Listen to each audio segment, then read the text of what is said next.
Assalamualaikum abang kakak, berjumpa lagi dengan saya Miss Erlinawati. Oke abang kakak, hari ini kita akan belajar tematik, yaitu tema 9, benda-benda di sekitar kita, yaitu subtema 3 yang terakhir, manusia dan benda di lingkungannya, pembelajaran ke-1, 2, 3, 4, 5, dan 6. Nah, abang kakak, sebelum kita berdoa, ini adalah materi terakhir di semester 2, yaitu tema 9, subtema 3 yang terakhir juga. Jadi simak baik-baik karena ini materi terakhir dan insya Allah kita akan melakukan ujian semester sebentar lagi. Nah, sebelum kita lanjut ke materi berikutnya, kita berdoa dulu ya. Doa sebelum belajar. Bismillahirrahmanirrahim. Raditu billahi rabba wa bil islami dina wa bi Muhammadin nabiyya wa rasulah. Rabbi zidni ilman warzuqni fahman. Artinya, kami ridho Allah sebagai Tuhanku, Islam sebagai agamaku, dan Nabi Muhammad sebagai Nabi dan Rasul. Ya Allah, tambahkanlah kepadaku ilmu dan berikanlah aku pengertian yang baik. Nah, abang kakak, semoga apa yang kita pelajari hari ini mendapatkan berkah dari Allah Subhanahu wa Ta'ala. Amin, amin ya Rabbal 'Alamin. Nah, abang kakak, tujuan pembelajaran kita hari ini ada 6. Yang pertama adalah supaya abang kakak dapat menyebutkan isi teks paparan iklan media cetak secara lisan dengan percaya diri. Kemudian yang kedua, supaya abang kakak dapat mengidentifikasi pengertian, tujuan, ciri-ciri, dan bentuk-bentuk iklan. Selanjutnya, supaya abang kakak dapat mengetahui hasil dan corak karya seni rupa daerah. Selanjutnya, supaya abang kakak mengetahui ciri-ciri dan fungsi karya seni rupa daerah dengan tepat. Kemudian yang kelima, supaya abang kakak mampu mengenal kain batik jumputan dan mampu mengidentifikasi alat dan bahan pembuatannya, serta bagaimana langkah-langkah membuat kain batik jumputan secara terperinci.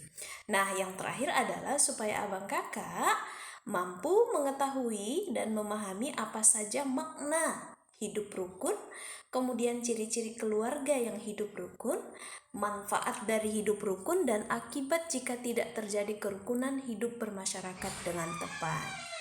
Nah, kita lanjut ya. Nah, abang kakak silahkan amati dulu video berikut.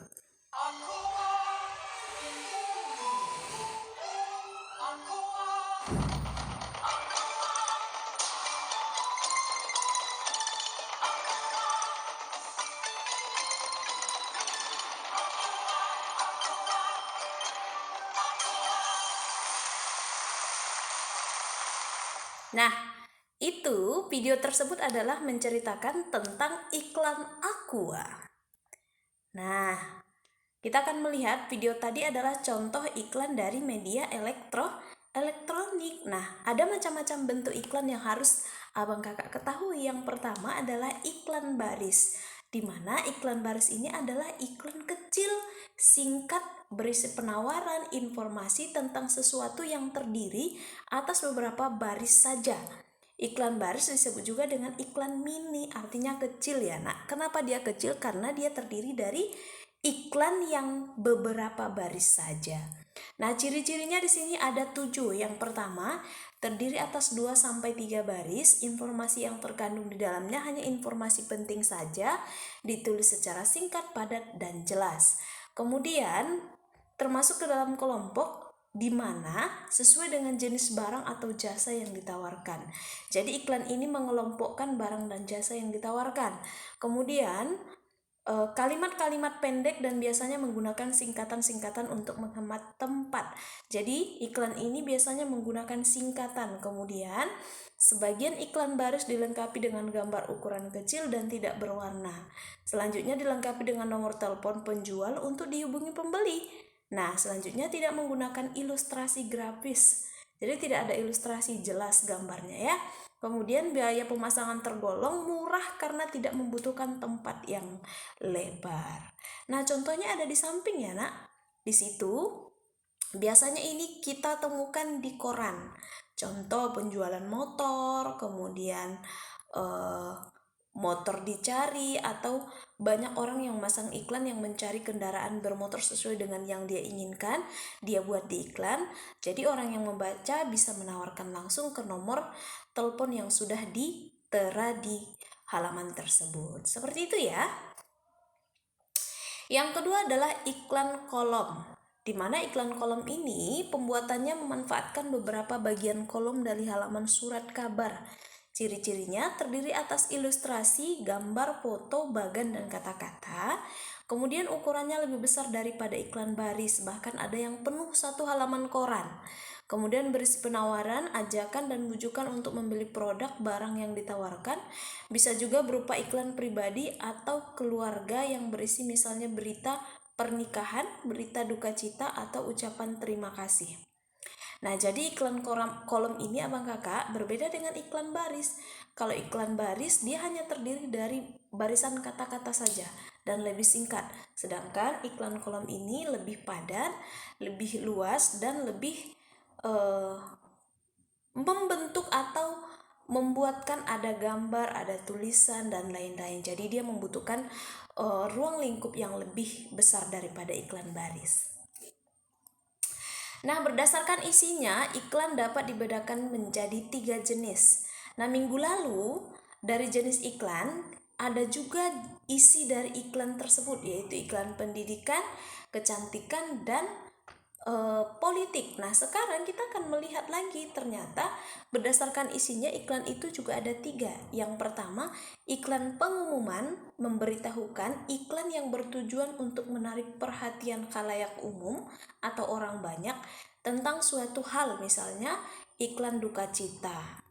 Kemudian iklan penawaran atau niaga, yaitu iklan yang bertujuan menawarkan sesuatu, misalnya iklan produk makanan.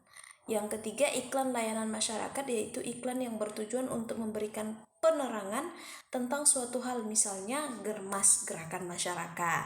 Contoh gerakan masyarakat untuk tetap mematuhi protokol kesehatan guna untuk mencegah penyebaran COVID-19. Seperti itu ya, Nak. Nah, selanjutnya kita akan melihat beberapa corak dari gambar berikut. Gambar apakah itu? Iya, benar. Gambar corak batik.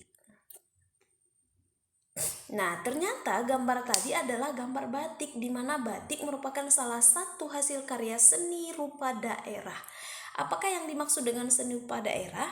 Seni rupa daerah adalah cabang seni rupa, di mana seni rupa daerah memiliki suatu ciri khas dari latar belakang sejarah suatu wilayah atau daerah. Oleh karena itu, seni rupa daerah memiliki perbedaan dengan karya seni daerah lain. Karya seni rupa daerah dipengaruhi oleh corak seni tradisional. Nah, corak seni tradisional terdiri atas karya seni rupa 2 dimensi dan karya seni rupa 3 dimensi. Jadi abang kakak, setiap daerah itu memiliki corak karya seni rupa yang berbeda-beda. Nah, kita akan melihat kalau karya seni rupa 2 dimensi ini berupa karya tekstil, misalnya kain batik, kain tenun, dan kain songket. Kemudian karya seni rupa 3 dimensi contohnya ukiran kayu, keramik, dan patung. Nah, jadi di kain batik itu termasuk contoh karya seni rupa 2 dimensi. Kalau ukiran patung, kayu, keramik, dan lain-lain itu termasuk karya seni rupa daerah yang termasuk ke 3 dimensi. Paham ya untuk membedakannya, abang kakak? Oke. Nah, secara umum karya seni rupa daerah memiliki ciri-ciri sebagai berikut. 1. Bersifat kedaerahan. 2. Dipengaruhi oleh budaya dan latar belakang sejarah, waktu, atau suatu wilayah. Kemudian yang ketiga, corak dan motifnya dipengaruhi oleh kondisi fisik atau geografi suatu daerah, dipengaruhi juga oleh corak seni tradisional masyarakat setempat. Nah, itu dia ciri-ciri karya seni rupa daerah ya, ada 3. Diingat ya abang kakak.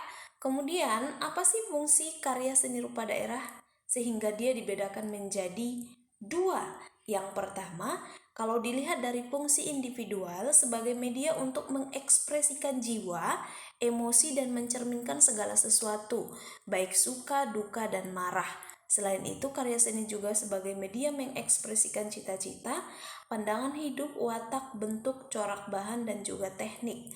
Kemudian yang kedua, kalau kita lihat dari fungsi sosialnya, itu karya seni rupa daerah ini bisa sebagai media pendidikan, hiburan atau refreshing, kemudian sebagai media komunikasi dan media keagamaan.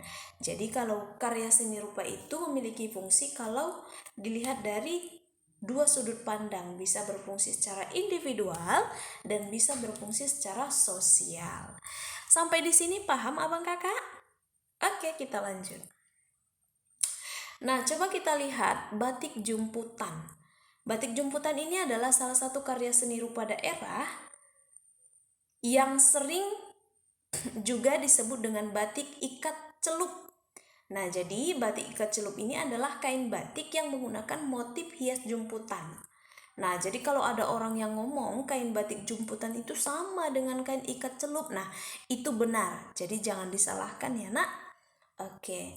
Nah, di mana sih Miss kita bisa ketahui atau kita bisa temukan corak batik kain jumputan itu atau celup, ikat celup ini? Nah, salah satu tempat yang bisa kita temukan yaitu di daerah pantai. Biasanya orang ke pantai sering memakai pakaian yang memiliki corak batik jumputan.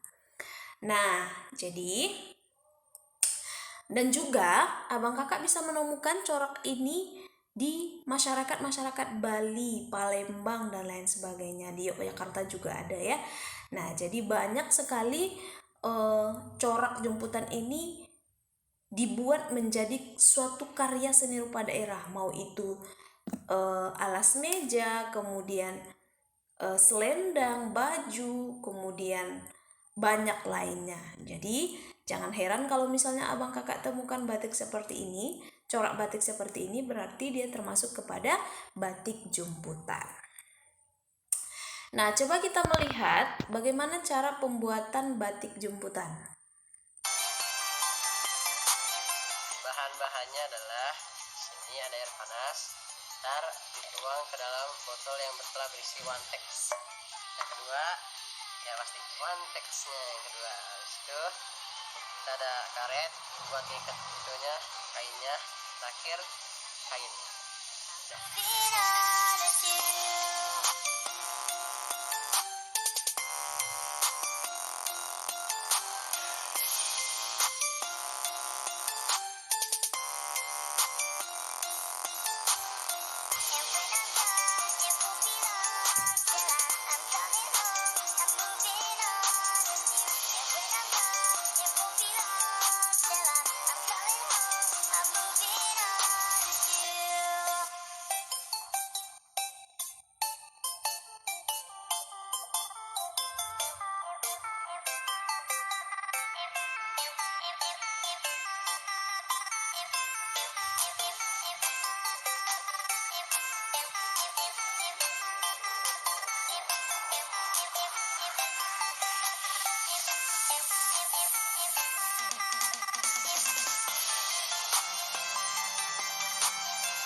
Nah, itu dia ya video pembuatan batik jumputan. Nah, jadi sudah sangat bisa abang kakak pahami ya. Jadi bahan-bahannya juga sangat mudah untuk didapatkan dan cara pembuatannya juga tidak merepotkan sekali. Nah, kemudian untuk pembuatan batik jumputan ini bisa kita gunakan juga dengan teknik perintangan.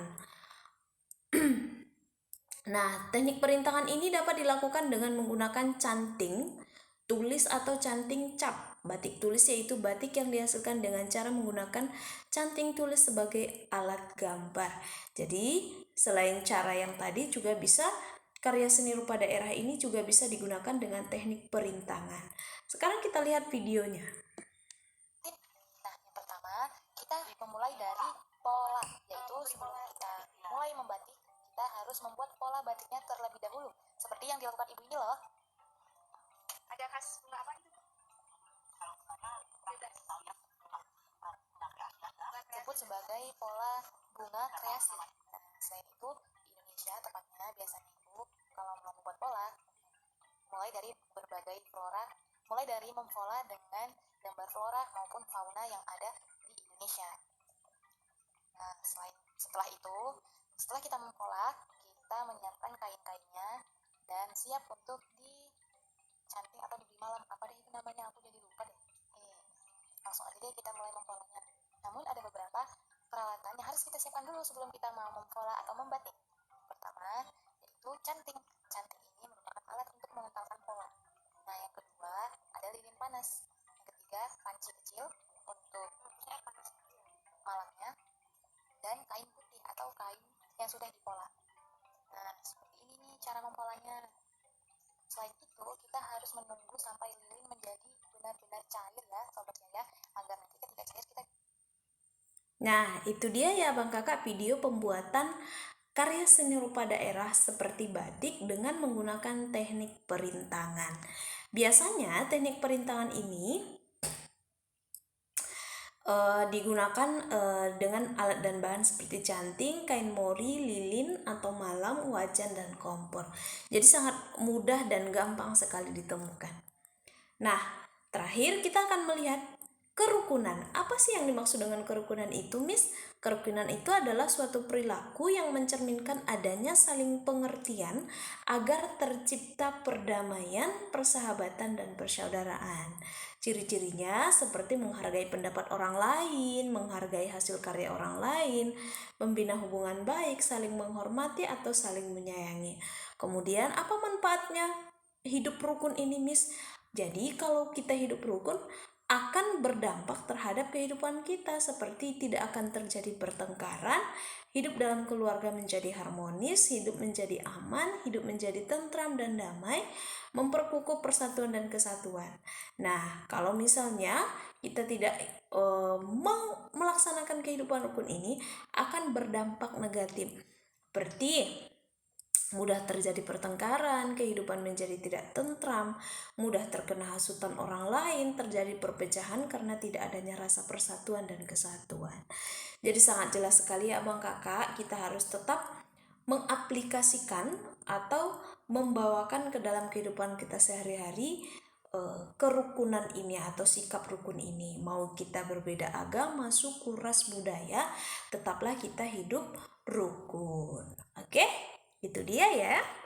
Nah, ternyata di dalam Al-Quran, surah Al-Hujarat ayat 10, Allah juga sudah menjelaskan seperti A'udzubillahi minasyaitonirrajim, Bismillahirrahmanirrahim.